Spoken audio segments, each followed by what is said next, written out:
Good morning, good afternoon, and good evening from here in Brussels at the World Customs Organization.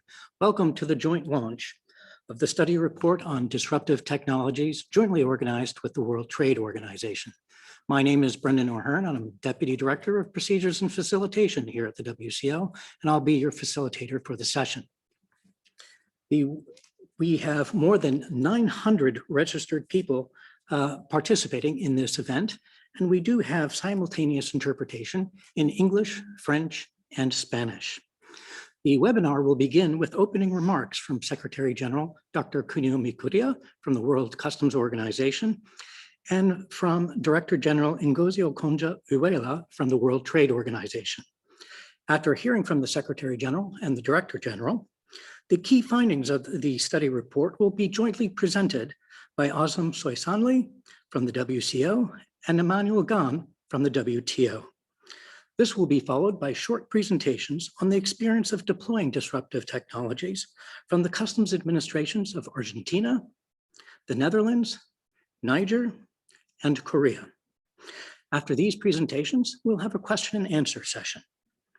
With that brief introduction, I would now like to invite the Secretary General for his opening remarks. Dr. Mikuria, the floor is yours. Thank you, Brendan.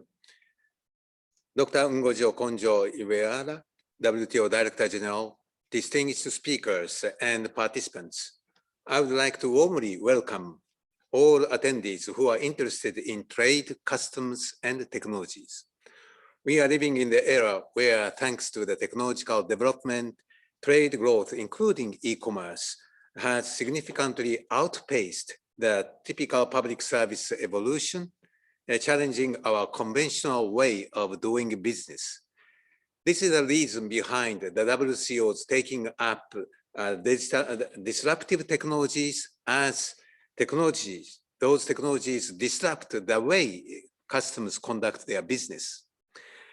The initial outcome of our efforts was included in the first study report on disruptive technologies published in 2019. Since then, the application of technologies in the private sector has accelerated partly because of the COVID-19 pandemic that saw the expansion of teleworking and e-commerce, prompting more digitalization of border procedures towards paperless trade. Also recognizing that, albeit significantly important, customs is only part of the international trade system. We felt the need to include a wider trade perspective. Therefore, I'm pleased that we are partnering with the WTO since early 2021 to get a more comprehensive review of where we are in using the technologies in global trade and its implication on customs. Conversely, the extent to which customs leverage these new technologies to improve its process can have an important impact on cross-border trade processes and supply chain operations. Hence, the two organizations decided to jointly assist our respective members' digital transformation journeys in a comprehensive and complementary and inclusive manner by bringing all relevant partners to the same table. Our cooperation has already resulted in the collection of surveys, results on the use of particular disruptive technologies by customs, and the development of a joint paper, The Role of Advanced Technologies in Cross-Border Trade, a Customs Perspective, launched in March this year. Built on this partnership, today we proudly launch the WCO-WTO study report aimed at providing a better understanding how the latest advanced technologies can help customs authorities and contribute to trade facilitation, reviewing the current level of implementation of new technologies in customs, and shedding light on the opportunities and the challenges customs authorities face when deploying those technologies. The outcome of the two WCO online technology conferences and the number of WCO regional online workshops on disruptive technologies held during the pandemic have also been incorporated into the study report, resulting in 42 case studies and further information. In this connection, I thank the WCO members for their contributions, but also wish to express my appreciation for the support from the private sector and academia in the finalization of the report in the spirit of customs business partnership. The report reflects a high level of customs interest and activity in the testing and implementation of 3 groups of technologies, in particular, blockchain, Internet of Things, and data analytics and artificial intelligence. These technologies are expected to support customs in accessibility of quality data, efficiency of custom procedures, and better risk management. They also help customs implement international rules and standards in ensuring connectivity at borders, such as the WCO Revised Kyoto Convention and the WTO Trade Facilitation Agreement. The report shows the interest of customs in expanding the use of these technologies, as well as the confidence in the benefits they will bring to customs in achieving its objectives and supporting cross-border trade. On the other hand, it identifies several obstacles to overcome, including the lack of expertise or good practices, accuracy of data, or legal issues, to name a few. The study report will remain a living document and will be constantly updated to reflect further advancement and trend changes in the area of application of disruptive technologies by customs. As part of our continuous effort, the WCO will organize its annual technology conference and exhibition 2002 from 18 to 20 October in Maastricht, the Netherlands. And I would like to cordially invite all of you, as it reflects this year's WCO theme of building a data-driven culture in customs. Finally, I would like to encourage participants to make good use of the information that will be presented in this webinar and to actively contribute to the discussions. Thank you. Thank you very much, Secretary General. Next, I'd like to give the floor to the World Trade Organization Director General, Dr. Okonjo Iweala. Director General, the floor is yours. Well, thank you so much. Secretary General, it's good to be with you, dear Kunio, on this occasion. Excellencies, ladies and gentlemen, good afternoon. I can see there are really many people from around the world who are joining us today, and that's wonderful. It's a real pleasure to be with you today for the launch of this joint WCO-WTO study report on disruptive technologies.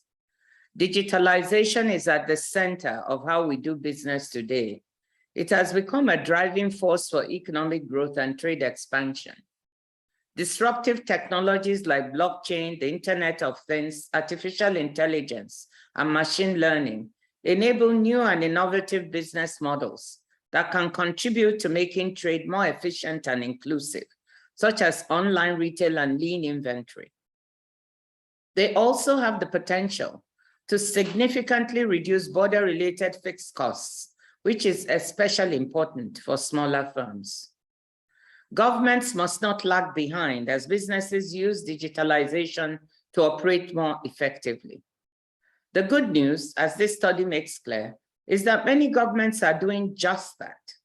They are using or experimenting with various digital technologies, blockchain for electronic documentation and identity management, IoT for asset tracking, virtual reality for training customs officers, and AI for better risk assessment, more accurate HS classification, fighting counterfeiting, and better trade monitoring. For example, AI is useful to see how trade flows shift after tariffs are changed. The use of disruptive technologies opens up many opportunities to improve customs processes and contribute to the implementation of the WTO Trade Facilitation Agreement, as the Secretary General said. What I like about this publication is that it's very practical. It examines current and potential uses and benefits of these technologies, but it also acknowledges that using them can be challenging and costly, and offers suggestions for how to think about costs, benefits, and potential risks associated with their use. The publication also includes a useful set of case studies, allowing members to learn from each other's experiences and successes. I'm told that the new publication builds on a report the WCO published in 2019. I'm pleased that the WTO could join forces with the WCO for this update, which draws on a wider range of sources and will target a broader range of government agencies across our respective memberships. This breadth of target audiences is important. One lesson that stands out from this publication is the need for a whole of government approach to developing strategies for the use of technology in border management. One of the greatest benefits of technology is the collection and sharing of data. But this benefit can only be realized if all processes are digitalized and if data can flow from one system to another. For instance, many members have saved time and money by replacing paper copies of phytosanitary certificates for agricultural products with an electronic process. But the benefits from this are limited if other border agencies still rely on old-fashioned paper-based processes. A whole of government approach would build compatible processes across different agencies that can all link into a common system, such as a single window. That would start to unleash the full potential of digitalization. Cooperation with the private sector is equally important. Digitalization is already heavily used in supply chains and e-commerce, though port and transport CEOs tell us that there's a lot more room to use tech to improve logistics efficiency. That said, if government systems can connect directly to digitized supply chain data, it can contribute to greater compliance and faster border clearance. Many developing and least developed WTO members are currently in the process of implementing the Trade Facilitation Agreement. This publication sheds light on how many different technologies might be incorporated into trade facilitation implementation plans. There's a strong case for development partners to work to narrow the digital divide by supporting developing countries to make full use of digitalization in TFA implementation. As technology continues to evolve rapidly, I hope that our two organizations will collaborate on future updates to this publication. In closing, I would like to thank the WTO and WCO members that provided case studies and information, as well as the staff of both organizations. Emmanuel and team, thank you so much. Norbert and team, thank you so much for your excellent work and the close collaboration. Thank you. Thank you very much, Director General. We appreciate you joining us today. I'd like to highlight that a link to the study report has been placed in the chat for you to take advantage of. We will have French and Spanish versions available shortly. What I'd like to do now is I'd like to invite Emmanuel Gan, Senior Analyst, Economic Research and Statistics Division at the WTO, and Özlem Soysanli, a Technical Officer here at the WCO, to share the key findings of the study report that we're launching here today. Ladies, over to you. Thank you, Brandon.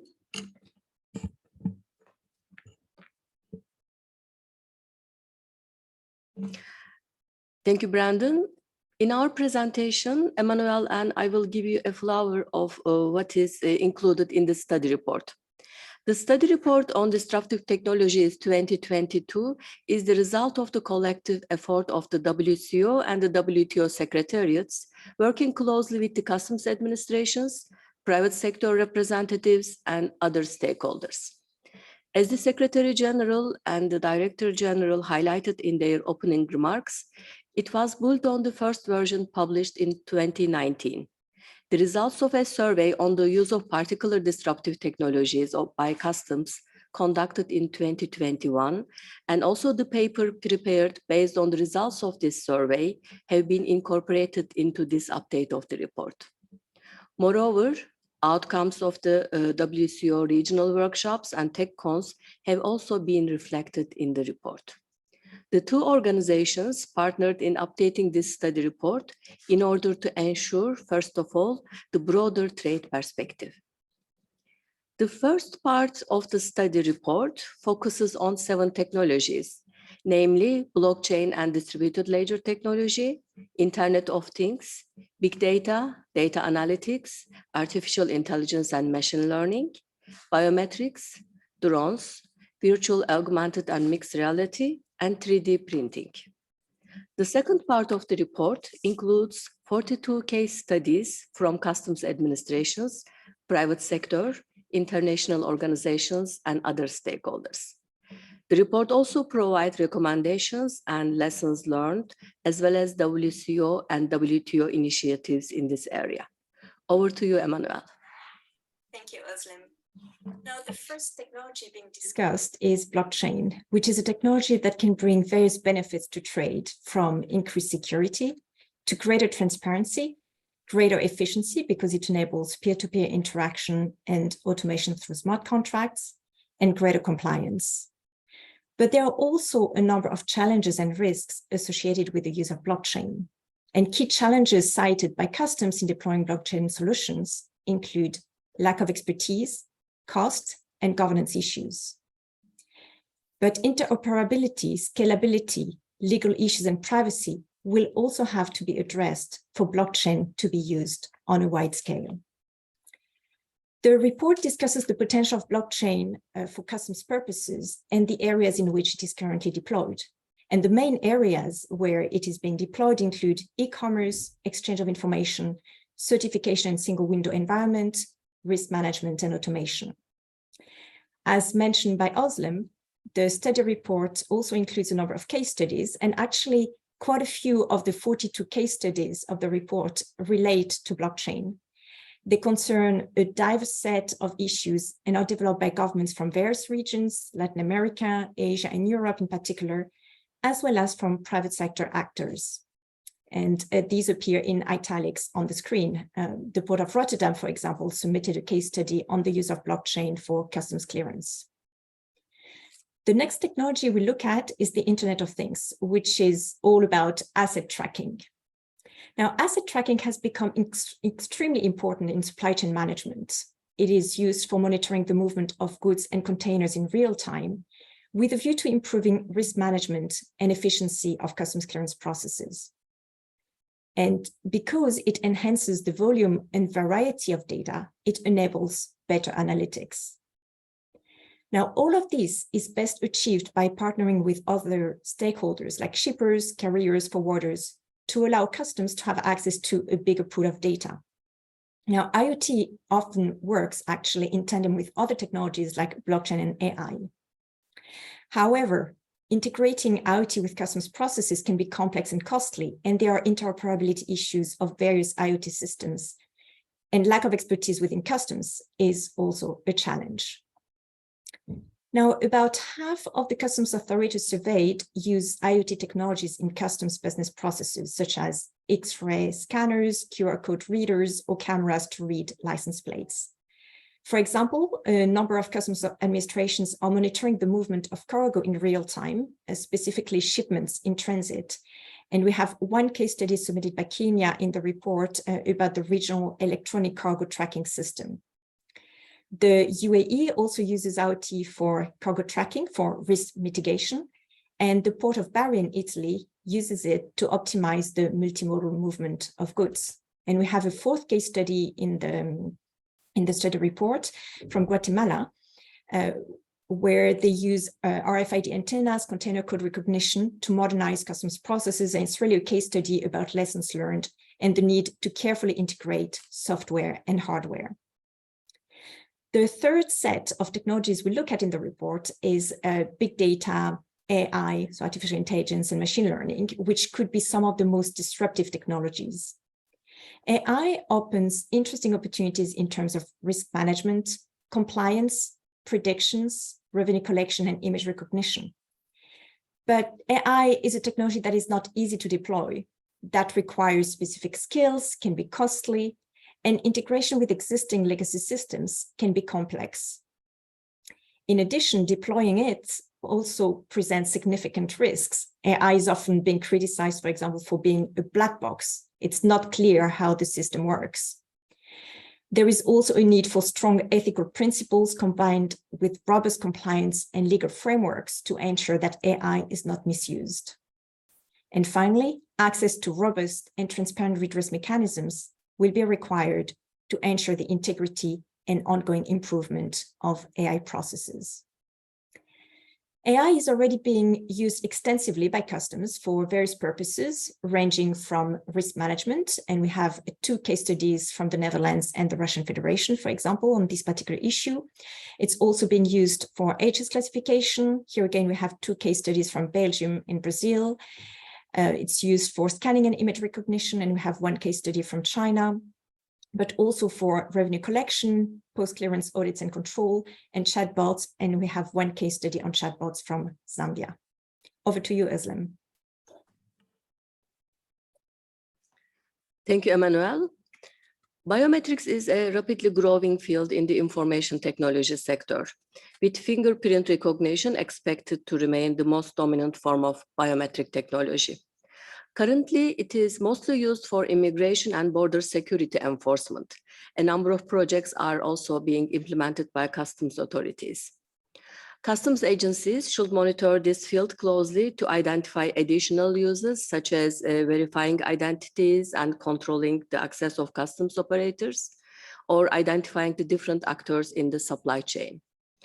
Increased security is identified as the main benefit of using biometrics in different areas.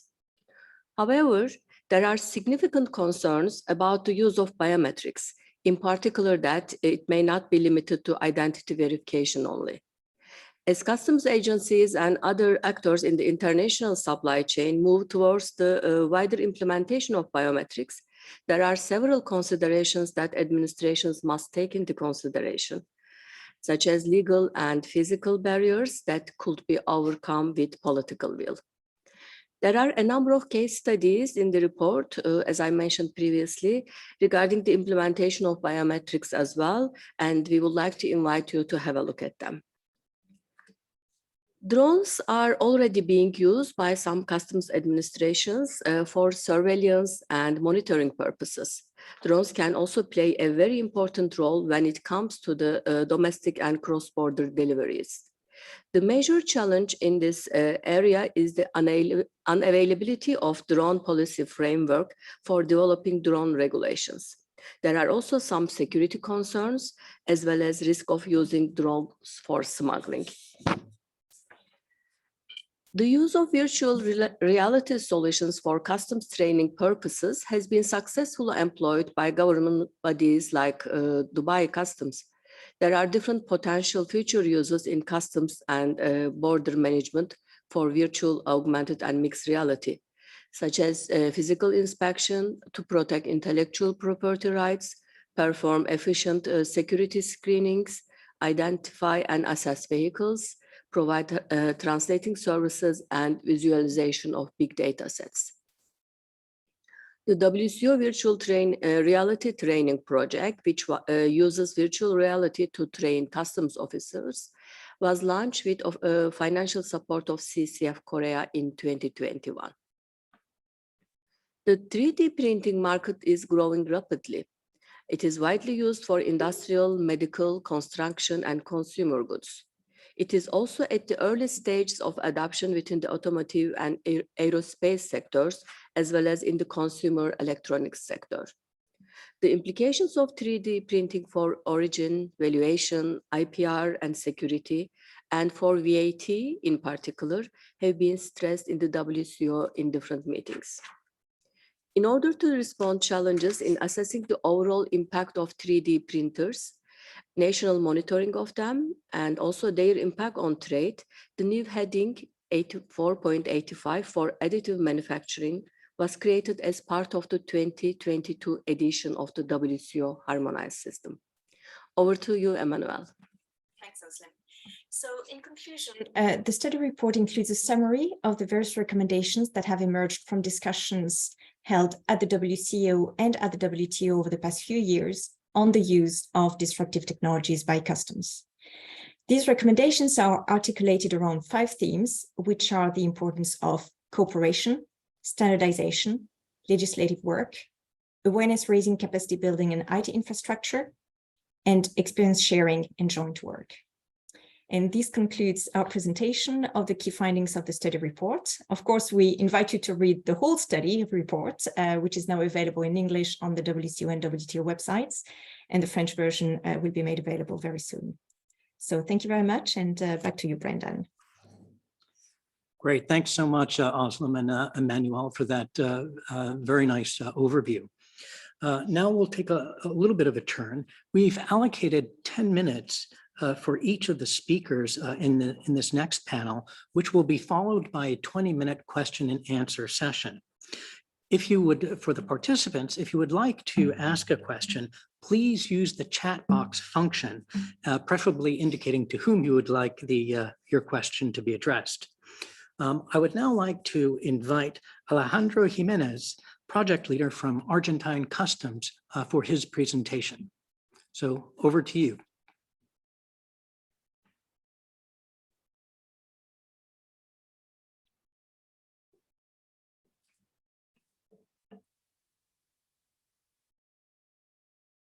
Bueno, muy buenos días, buenas tardes a todos. Sí, mi nombre es Alejandro Jiménez, pertenezco al Departamento de Desarrollo de Sistemas de la Administración Federal de Ingresos Públicos. ¿Sí?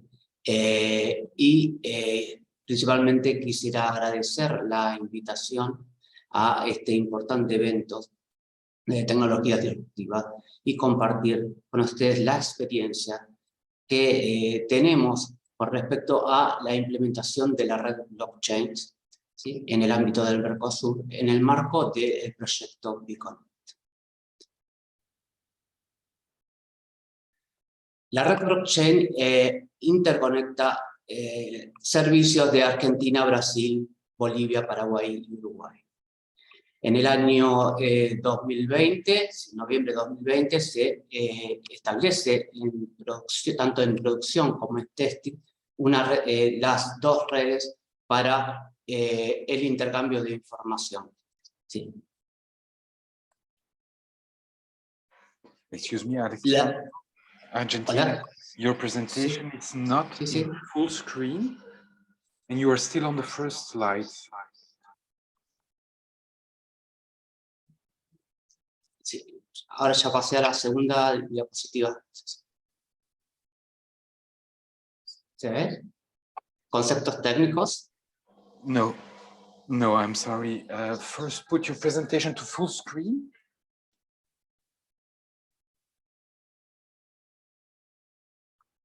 The little icon at the bottom right. Sí. Ahí se ve una pantalla completa. ¿Se ve? We, unfortunately, we're still on full screen, but at least we are on the second slide now. Secretariat, be prepared to assist. ¿Se ve?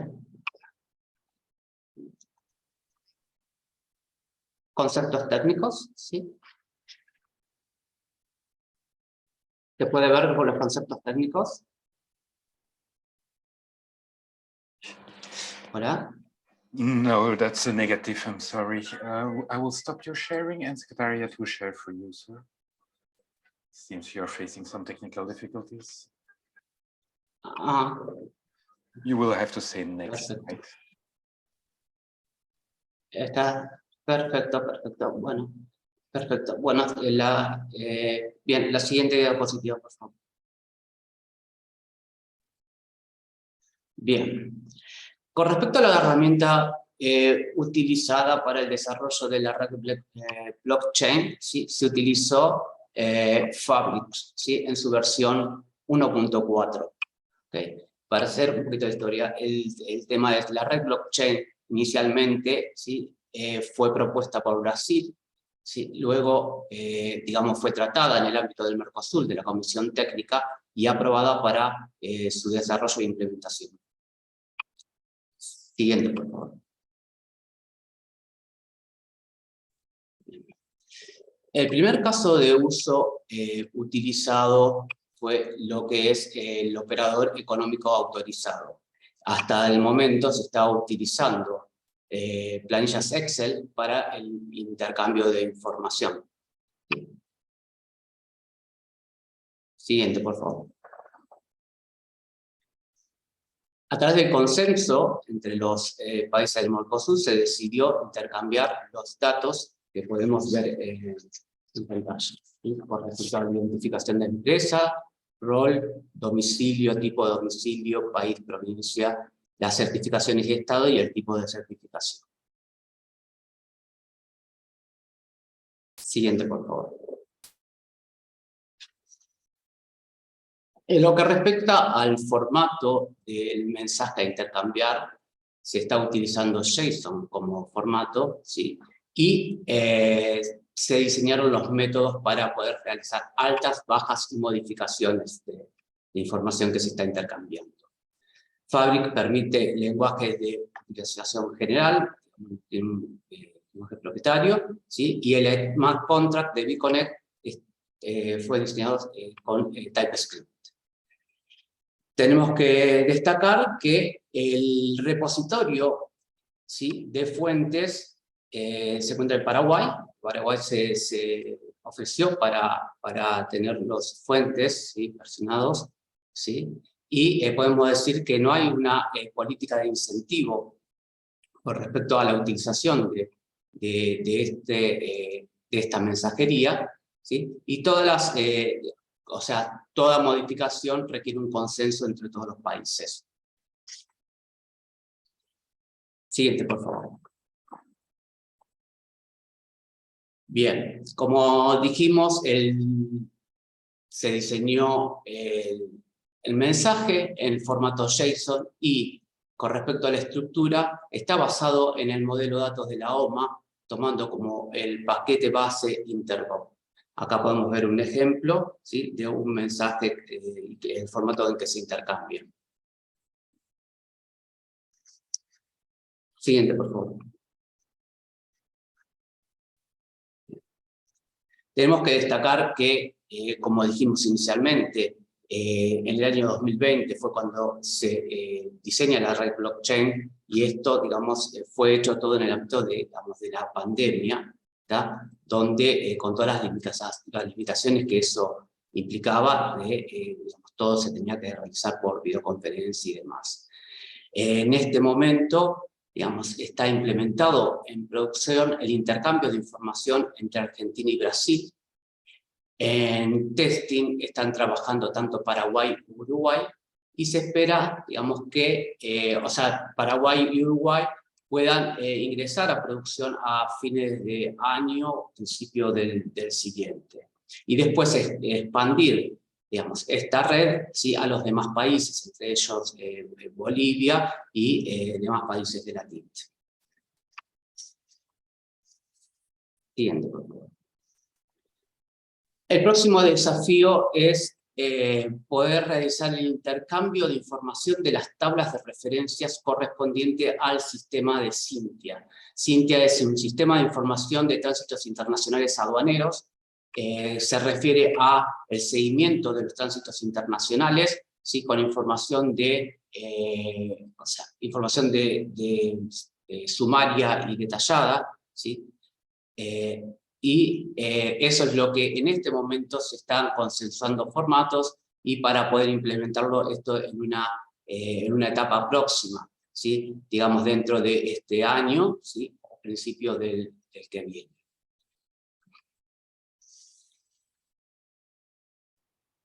Siguiente. Bueno, esto es lo que nosotros estamos trabajando en estos momentos, ¿sí? Tomamos como inicialmente digamos, el caso de uso de OEA, porque pensamos que era un ejercicio, digamos, no demasiado complejo para poder experimentar esta cuestión, digamos, de la utilización de la red blockchain. Muchas gracias a todos. Que tenga buenas tardes. Thank you very much, Mr. Jimenez, for that practical experience in Argentina. Next, I would like to give the floor to Norbert Kuenhoven, Strategy and Innovation Advisor at the Customs Administration of the Netherlands. So Norbert, over to you. Thank you very much. And congratulations with your report. I think it's an excellent report with a lot of interesting projects and ideas. I'm going to share my slides. I'm going to talk, of course, about disruptive technologies. And I'm going to talk about auto detection and artificial intelligence mostly. First, I want to share my supervision dream, or our supervision dream of the Dutch customs.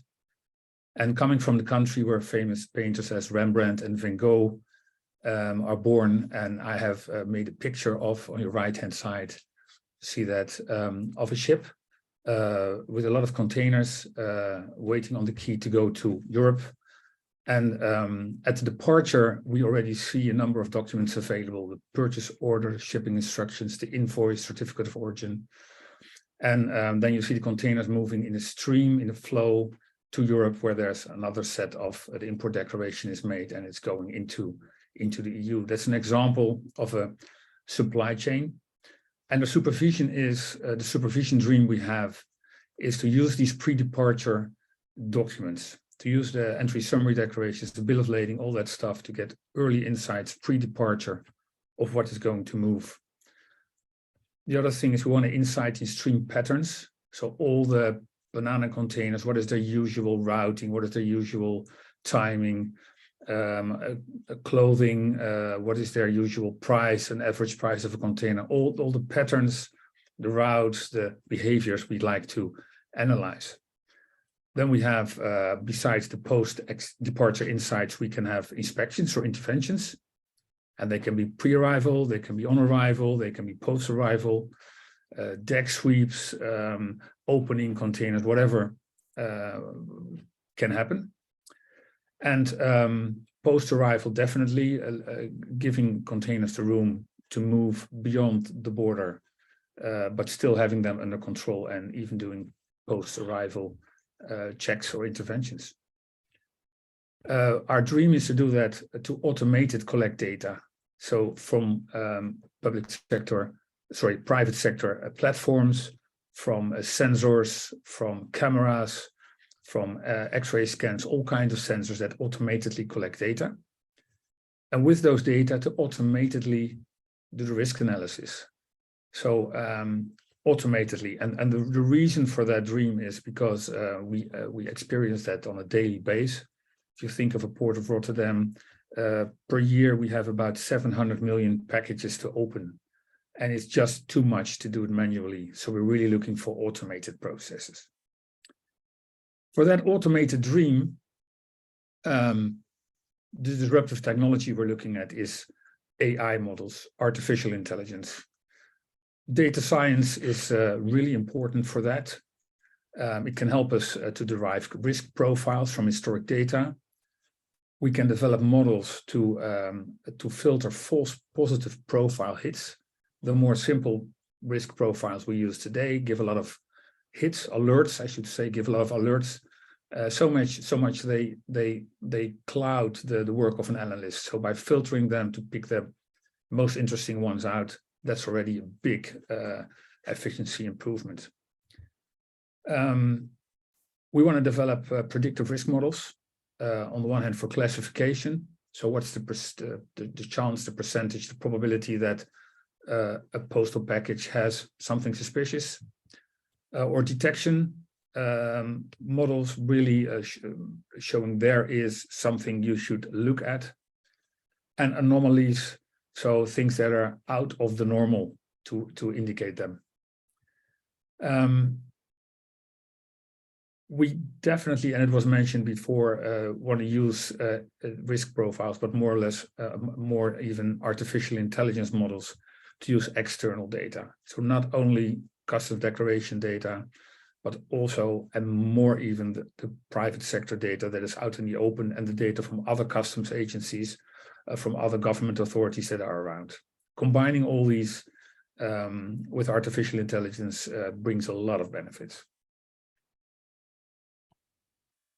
To do artificial intelligence, we need data. The data are extremely important. Without data, there's no artificial intelligence at all. We have two types of data.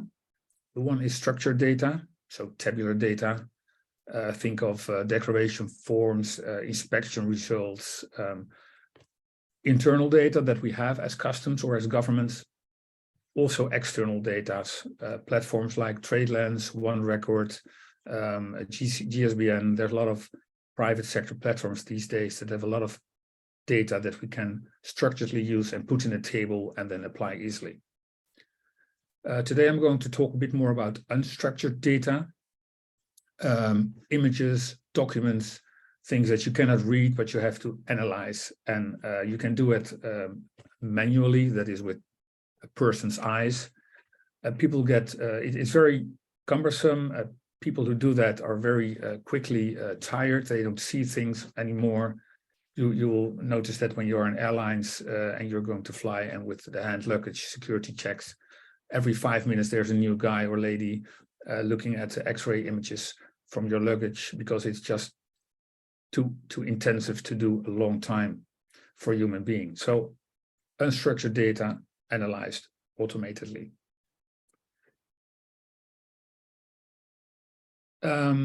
A number of projects we have. We do projects at the Dutch Customs Administration, by the way, in collaboration with other countries, Belgium, US. We have a number of collaboration groupings around these projects. One is deriving risk profiles from historical data, just analyzing historical data and see if we can get simple profiles from that. The project is called Profile, together with the Belgium Customs, amongst others. Filtering false positive profile hits. We have projects developing predictive risk models. So for classifications, I'm going to talk a bit about that, about detection, so indicating where is the stuff, and about anomalies, where we have a wish list, but not a lot of current projects where we can point to.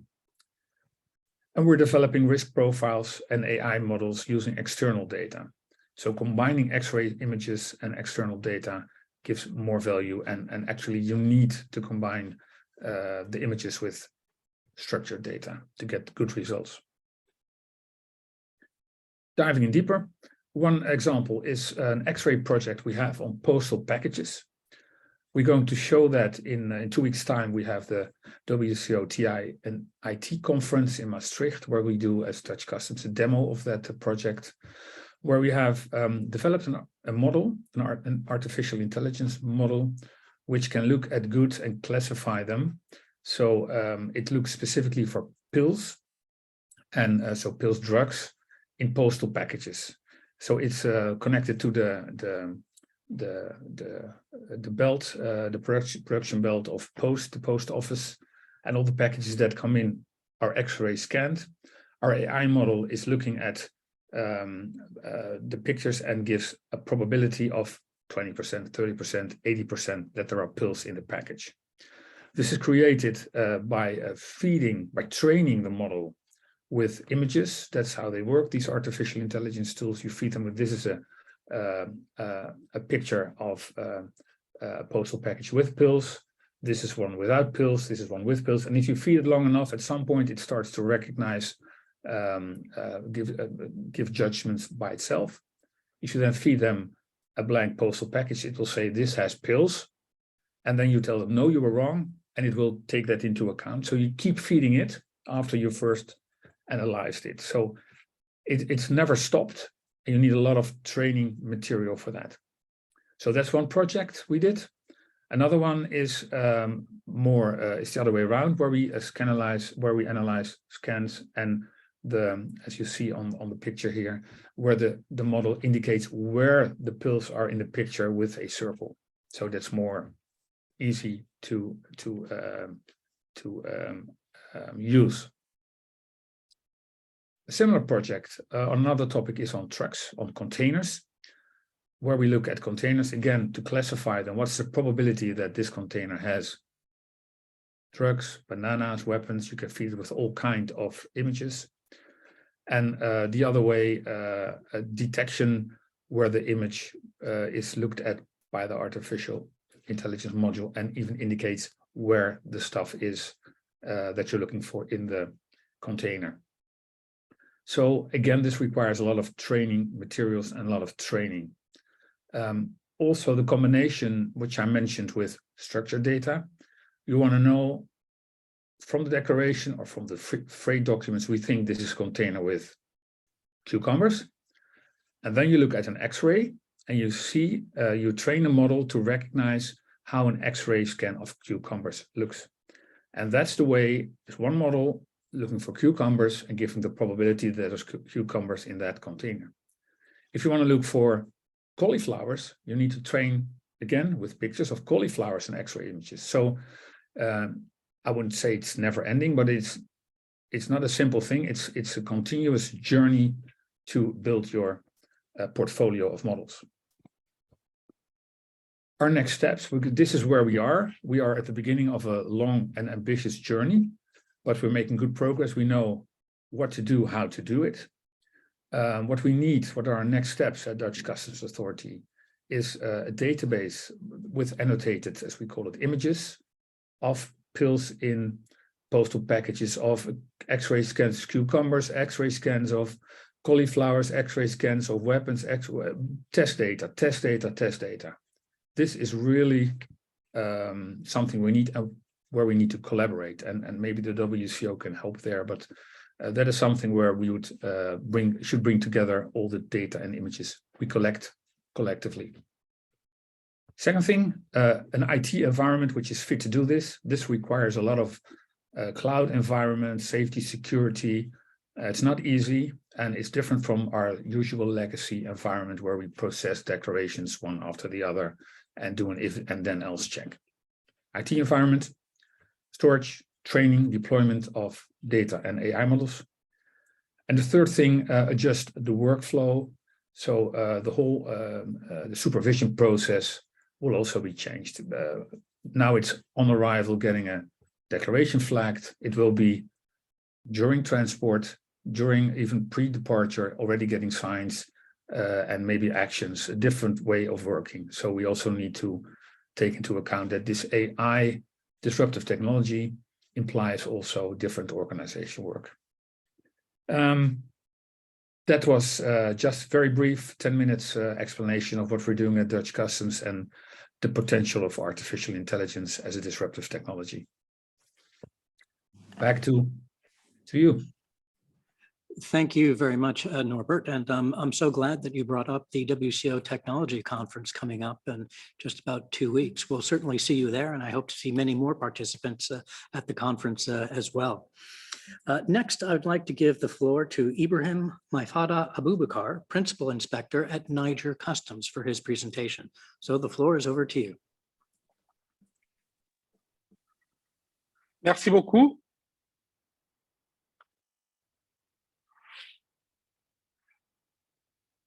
Vous m'entendez? Wow. Oui, affirmatif, monsieur. Merci beaucoup. Donc, je suis Ibrahim Maifada Aboubakar, je suis chef de la division coopération douanière au Niger.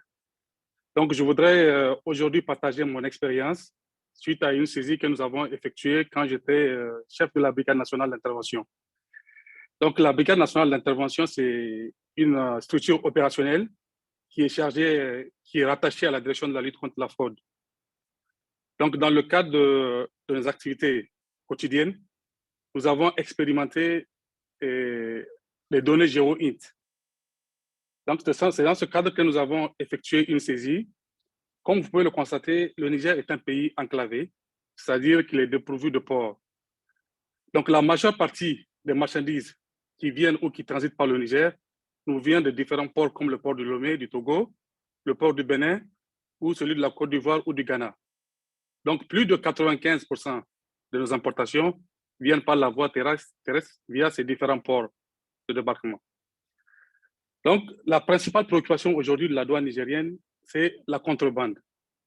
Souvent, toutes ces marchandises ou bien tous ces camions qui sont destinés au Niger ne viennent pas au bon port. Donc, nous avons expérimenté deux types de données GeoInt, c'est-à-dire les données de point de passage, et sur le développement des différents villages frontaliers. Donc, par rapport à la première expérience, c'est dans le cadre de nos sorties, de nos patrouilles et sorties, nous avons expérimenté les données de point de passage. Donc, qu'est-ce qui s'est passé? Nous étions à la Brigade nationale. Il y a 2 camions qui étaient destinés pour le Niger, via Torodi, qui devait normalement venir au Niger. Mais malheureusement, nous avons constaté qu'une semaine après du moins, ces marchandises ne sont pas encore arrivées au bon port. Donc, c'est en ce moment que nous avons contacté nos douanes, les douanes burkinabés, pour avoir plus d'informations par rapport à ces camions qui ont quitté le port de Lomé. Donc, le poste frontalier nous a confirmé que ces conteneurs ont effectivement quitté le territoire burkinabé et que normalement, à pareil moment, ils devraient être au Niger. Mais malheureusement, une semaine après, nous n'avons toujours pas pris en charge ces camions. Ces camions n'ont pas été pris en charge.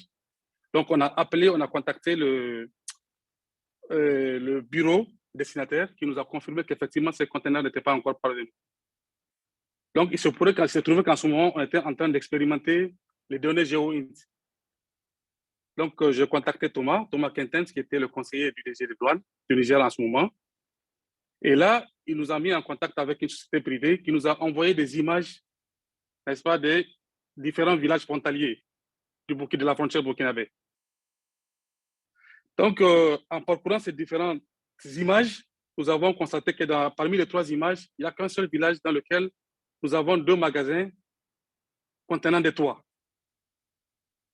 Donc, à partir de ces images, nous avons en collaboration avec les forces de sécurité qui sont dans la région, parce qu'il faut noter que Torodi est une zone d'insécurité, que les douanes seules ne peuvent pas aller sur le terrain. Donc, en collaboration avec les autres forces de sécurité, nous sommes allés sur le terrain et nous avons constaté au niveau de ces 2 magasins, à l'aide des images que nous avons, de haute résolution que nous avons reçues, nous sommes partis jusqu'au niveau des 2 magasins. Et effectivement, ces 2 conteneurs que nous attendions au niveau du bureau de dédouanement ont été déchargés avant même de venir au niveau du bureau destinataire.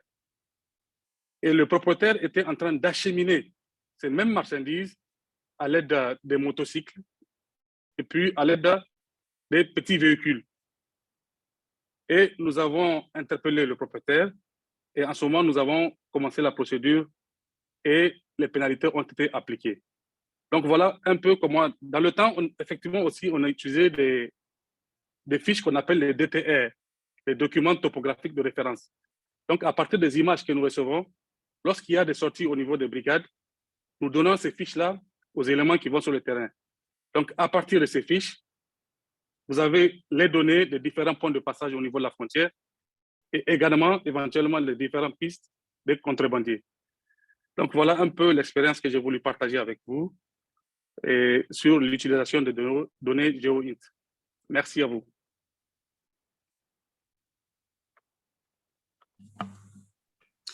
Thank you very much for that excellent example coming from Niger. Finally, I'd like to give the floor to Ki-Young Kim, the Assistant Director of the ICT and Data Planning Division at Korea Customs. So Ms. Kim, the floor is yours. Thank you for giving the great opportunity. My name is KY Kim from Korea Customs. Today, I'd like to share our Korea Customs big data strategies. So before we talking about the big data, I like to talk about the data warehouse. Korea Customs called data warehouse, adding customs CDW. Data warehouse concept is really great, amazing tool to as a early stage of a big data. But data warehouse has some limitation. There are some certain percentage of our whole entire data is stored, and many users can use on the data warehouse as search some data or produce some statistics. Also, there are lots of needs, volume of unstructured data. So Korea Customs decided adopting big data concept because Korea Customs stored every structured and unstructured data, such as X-ray images, investigation report, and GPS information in bond cargo movement. Also, we stored lots of external big data, such as NTS tax record, because Korea Customs are sharing lots of information with other government agencies. Also, we generate every day lots of semi-structured data, such as system log. And also we are now recently using the lots of SNS social media data.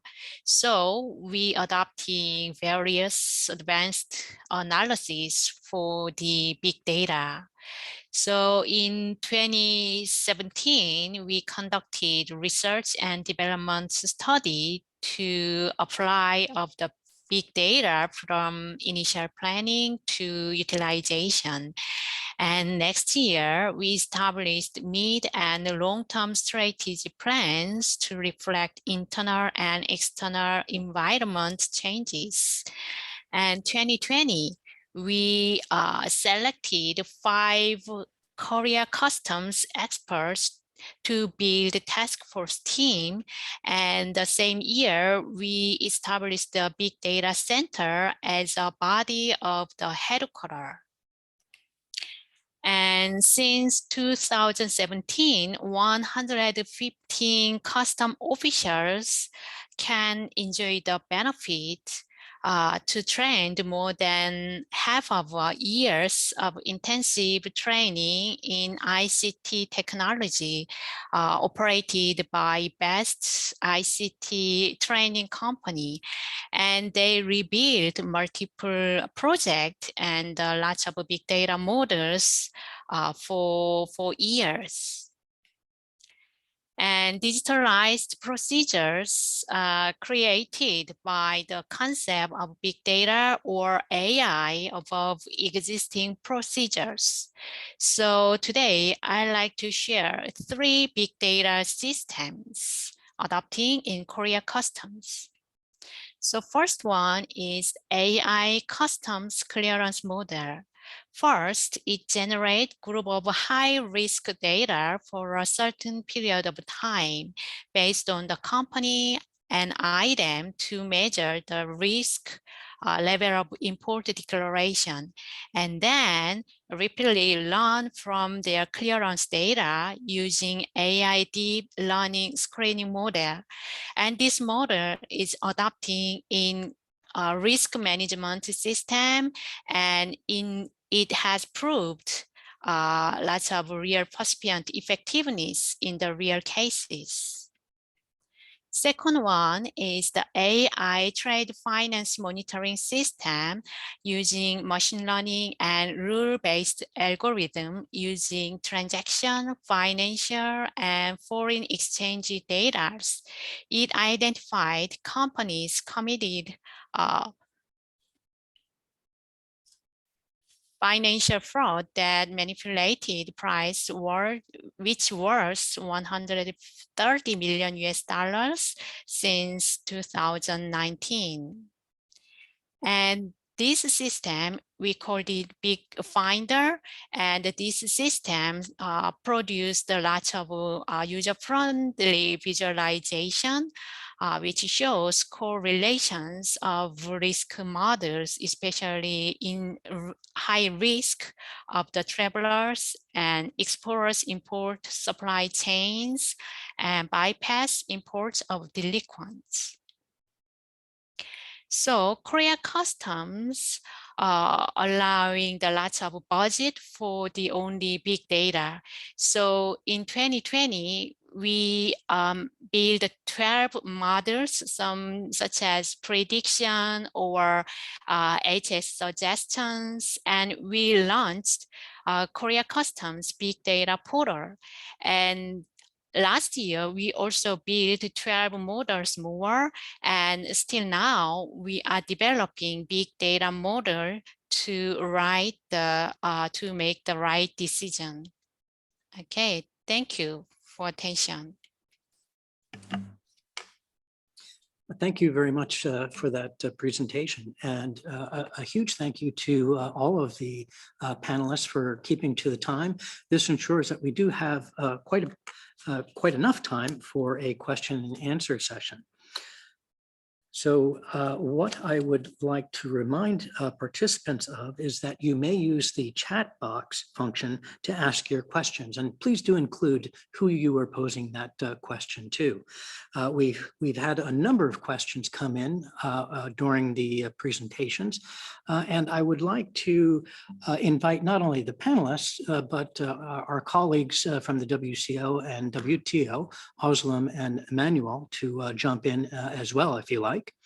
One of the first questions that came through is, what are the possible impact of disruptive technology to a developing country like Nigeria? And I'm wondering if any of our panelists would like to tackle that question.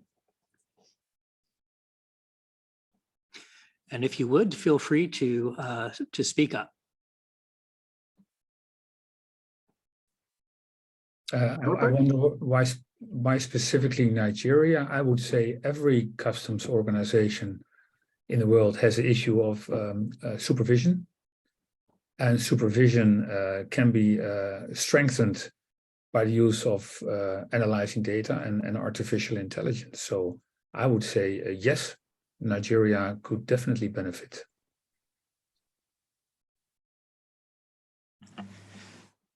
Excellent. Thank you very much. And Norbert, while we've got you here, there were a couple of other questions that came through, and let me give you at least 3 or 4 of them, because I think you could probably answer them fairly succinctly.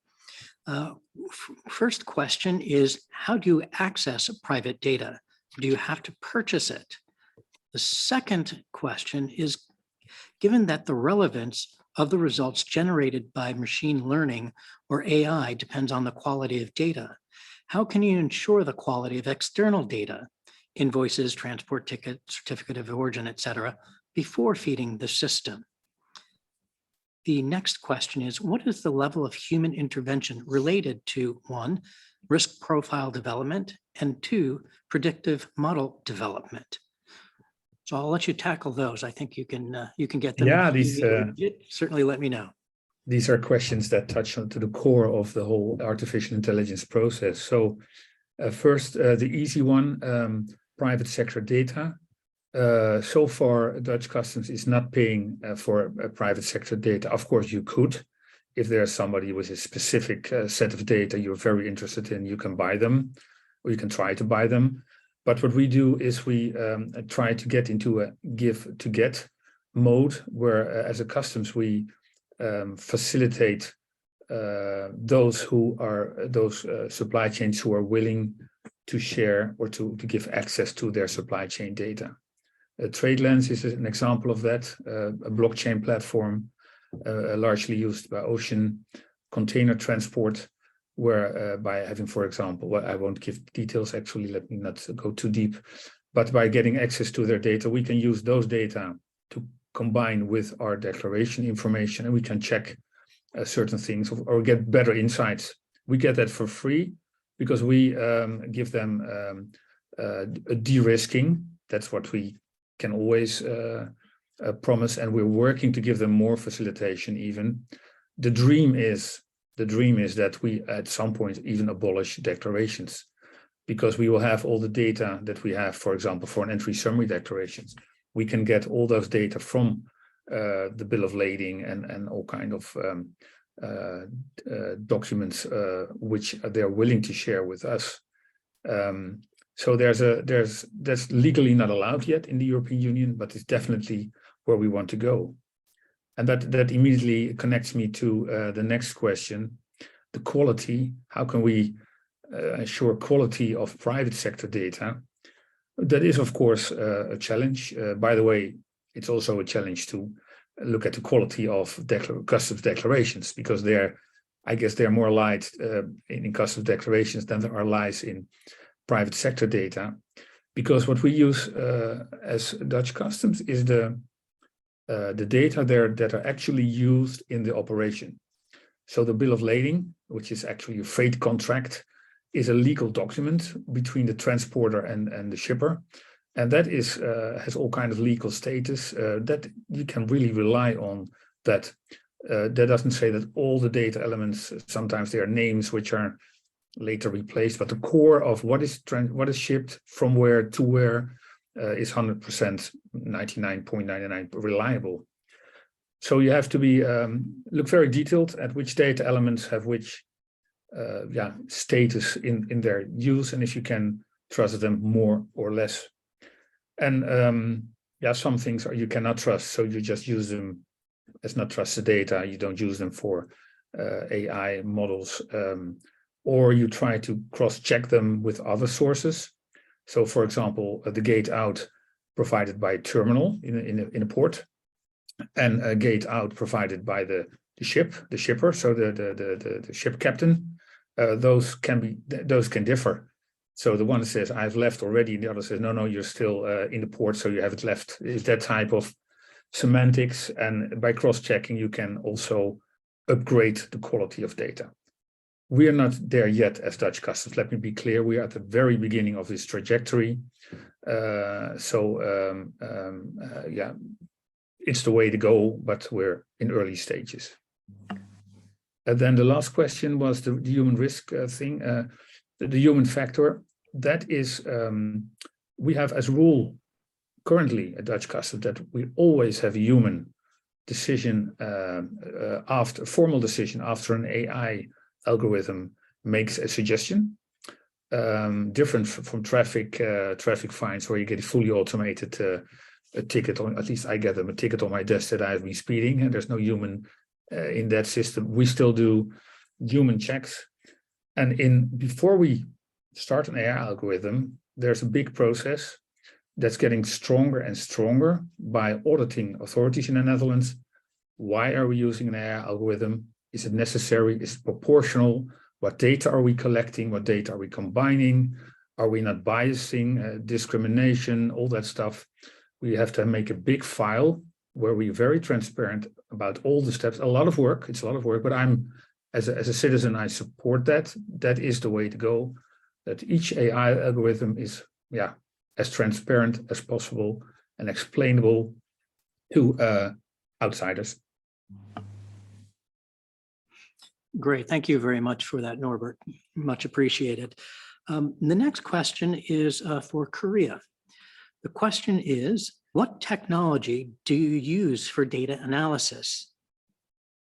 Is the infrastructure on the cloud or on premises?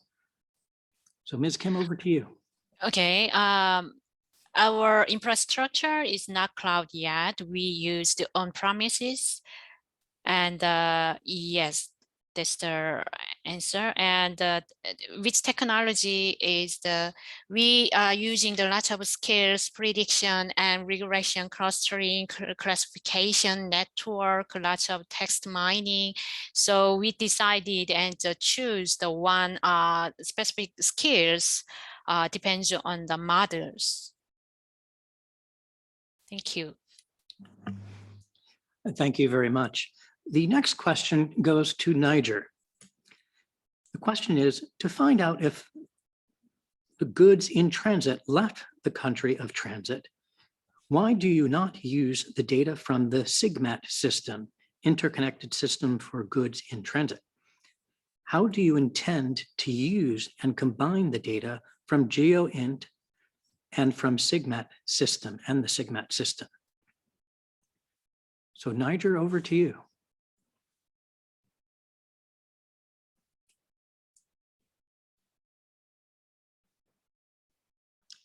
I'm sorry, I don't see him on this at this very moment. Okay. I think he's facing connection issues.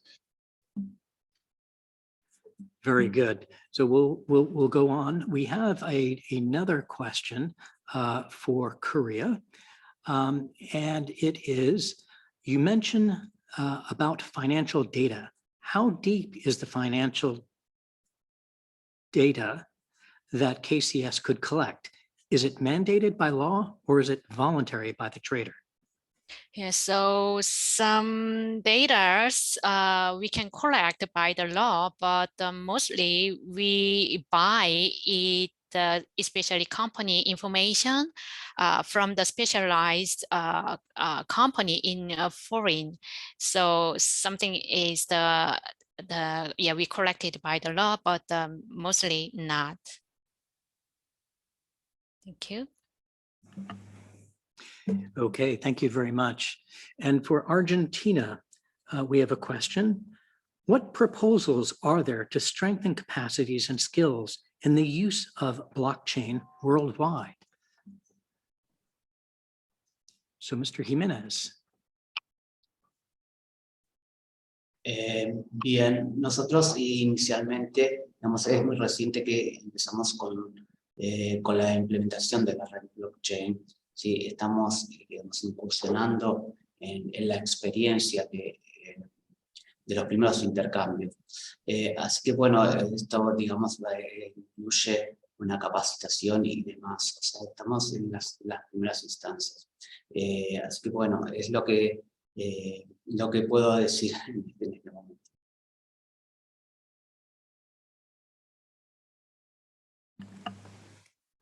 Okay, thank you very much. I greatly appreciate that.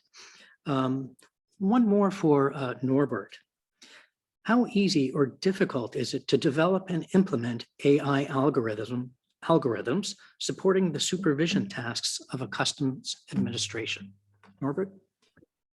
Yeah, it's more difficult than I expected when I started. So it's quite a lot of work. First, you have to collect the test data, which is a lot of work. Then you have to train a model, which is a data scientist's work. That's technology. I would say almost 1 man-year for one model. So like detecting pills in post packages, 1 man-year data science.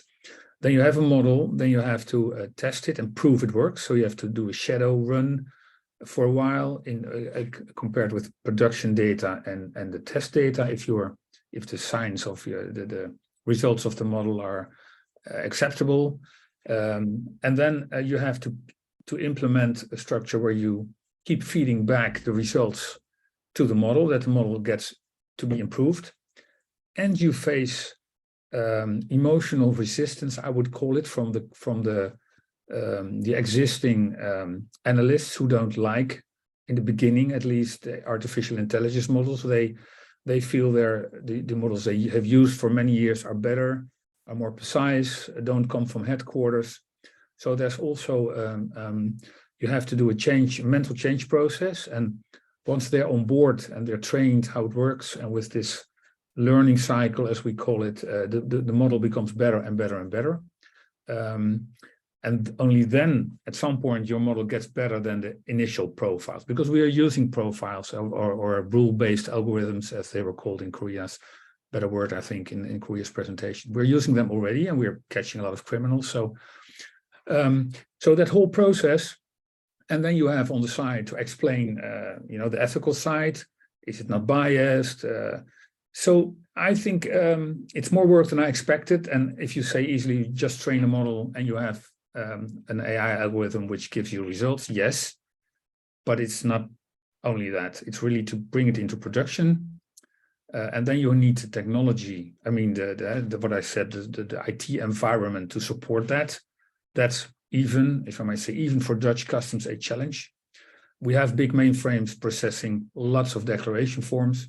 This is something else.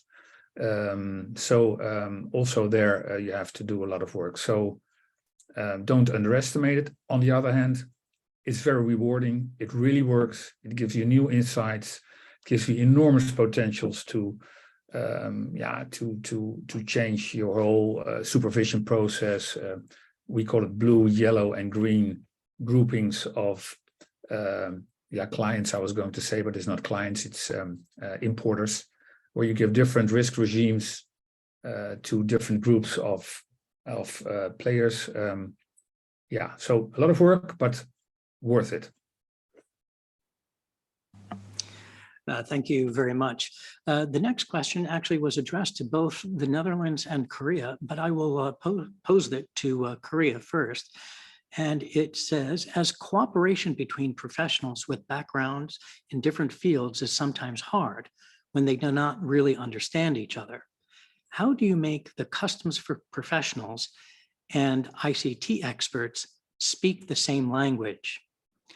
In other words, how do you take the partly tacit knowledge, professional knowledge of the customs officers and make the ICT experts understand what is expected to be developed? Any tips? Korea? Okay, thank you. The Korea Customs trying to make common interests our custom officers in field and lots of real specialized organization of the government and especially university professors.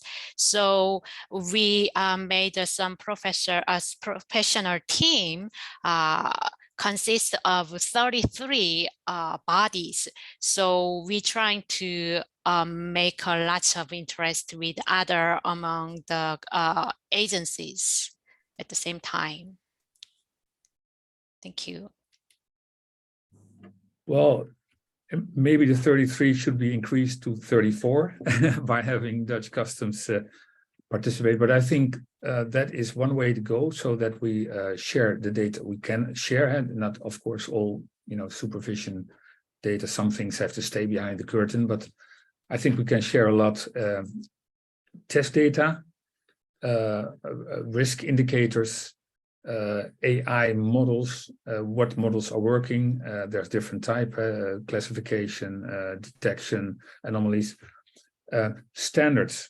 There's big difference between standards. If you develop an AI model on certain technology clouds, you can only use them on that cloud. You can not move them to another supplier's cloud. So transportability, that you can use in other ones, and other customs organizations' AI models, standards on X-ray scans that everybody scans from the left-hand side, or everybody scans from the bottom or top, so that you can compare X-ray scans from different countries, etc., etc., etc. So there's a lot in it, and yeah, I'm glad to hear about this Korea initiative of the 33 organizations. We have some collaboration. We work a lot with Belgium government I mentioned that in Profile project, but also we are, as we speak, setting up agreements with other customs organizations to work together in sharing data and standard ideas, etc. And WCO definitely can help us there. I think it's a neutral body who could provide us a platform for sharing data, sharing ideas. So we're as Dutch Customs are open for collaboration. We need to collaborate here. Great, thanks very much indeed. A lot of collaboration is needed. The next question is for Argentina. And the question is, on what date was the exchange between Argentina and Brazil implemented in production? So Argentina, over to you. Bien. Entre Argentina y Brasil. Bueno, digamos, inicialmente la propuesta, como dije en la presentación, fue a través de Brasil, en un subgrupo técnico que estaba trabajando en la modelización de datos, o sea, en lo que es el mapeo de datos con los datos del modelo de datos de la OMA, ¿sí? Y Brasil, digamos, hace la propuesta de implementar una red blockchain. Esa propuesta se eleva a la comisión técnica del Mercosur, que se hace periódicamente, y ahí es cuando se llega a un consenso y se aprueba. Eso ya fue en el año 2017, 2018. Eso fue, digamos, progresando hasta que en el año 2020 se diseña la red blockchain, haciendo las dos redes, como dije anteriormente, la red de testing y la red de producción.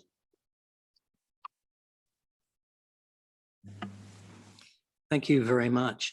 And I'd like to invite Emmanuel and Özlem to address some other questions that were posed. One of the questions is, are there pilots running in cooperation with big industry players such as Amazon, TradeLens, et cetera?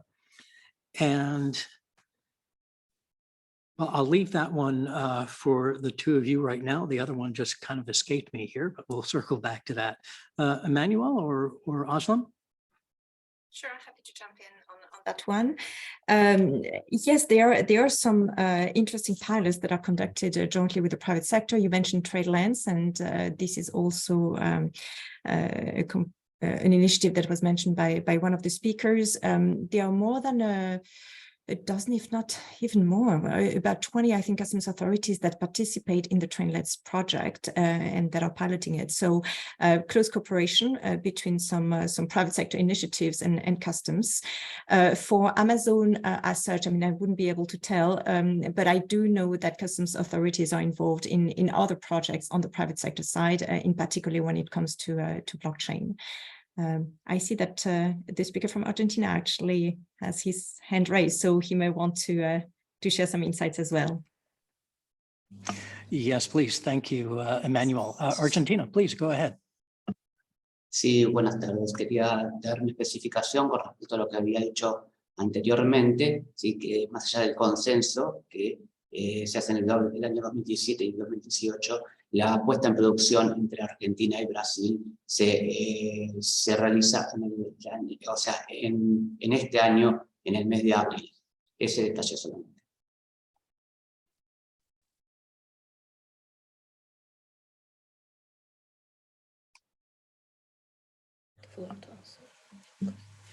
Thank you very much. We did have an interesting question from one participant that asks, has any country implemented AI or machine learning specifically for customs valuation risk assessment? What external data sources are available for valuation risk identification? That's a huge question right there, but I think if we address the first part, maybe Aslam and Emmanuel, as the two principal authors behind the report, could share any experience in that area. Emmanuel or Aslam? Yeah, I can jump in. I don't know whether Özlem wants to say a few words, but if not, so let me jump in on that. I was actually looking at the detailed answers of the two reports that we published recently. So AI is used for risk assessment, risk management, and we have two case studies from Brazil and the Russian Federation in the latest report, the study report. Whether it's specifically for customs valuation, it's actually not mentioned in the report. So I guess we would have to go back to these authorities to check. But as in a general manner, I would say there are several projects that use AI for risk management and risk assessment.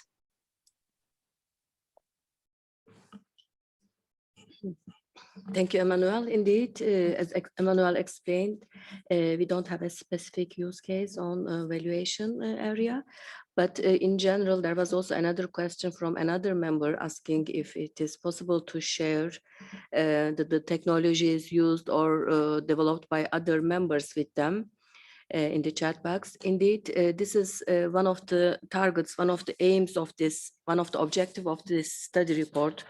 We would like to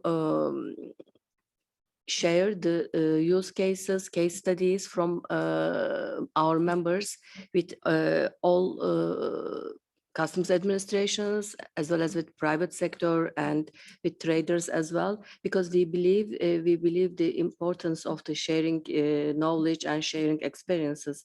That's why we specifically have 42 case studies in the second part of the study report. But in addition to that, if you go through the report, in each part of the report, I mean, under each 7 technologies, you will see some examples, you will see some implementation by either customs administrations or other government agencies regarding the implementation of these technologies in their administrations countries. Regarding, again, sharing information and how, as WCO, we support our members regarding the implementation of these technologies. Indeed, during the last 2 years, I mean, since 2021, we have conducted 4 regional workshops, and we covered 5 out of 6 WCO regions with these workshops. And then we have 1 more workshop planned for the current financial year. And the aim and the target of these workshops is raising the awareness among customs administrations regarding the implementation of these disruptive technologies, as well as sharing the experiences with these administrations. Sometimes we invite the members from other regions as well to share the experiences with other part of the world, let's say. This is what we do in terms of supporting our members regarding the implementation of these technologies. Of course, as mentioned a few times, WCO Technology Conference is also another huge opportunity for us for sharing the experience and supporting our members regarding the implementation of technologies. Thank you very much. Thank you very much, Emmanuel and Özlem, for jumping in there. We do have another question for Korea, and it asks, which skills of big data analysis is Korea Customs adapting or utilizing so far? Korea? Okay, thank you. So we are using the lot of skills. I already mentioned there's some kind of prediction, regression, clustering, pattern recognition, and time series analysis. So we also using the lot of open sources, and we decided which is the correct and the right skills. Depends on the models, because we already developed a lot of models. So we using the lot of different big data models. Thank you. Thank you very much. And Norbert, one more question for Dutch Customs here. It asks, do you have any quantitative and qualitative feedback on the efficiency of the predictive analysis you implemented? Norbert? Yes, we do measure the effectiveness of our models, and we have to do that also by law, but for the model, and that was already the case when we used rule-based algorithms. And the way we do that is we run parallel, always also random checks, and we compare the hit rate of the alerts from the risk profiles and the AI models with the random checks we do. So that's how we measure the efficiency or the effectiveness, I should probably say, about from our models. And if we have a new model, before we launch it into production, we do the same in a shadow. I mentioned this shadow runs. So we have trained a model. We think it's good. We apply it. And we do random checks, and we compare the two. So that's how we do that. And it's important. It's a, I would say, a baseline of justifying that your models are working. How can you otherwise justify that you find somebody based on a suspicion from a model if the model is not? So you cannot prove the model is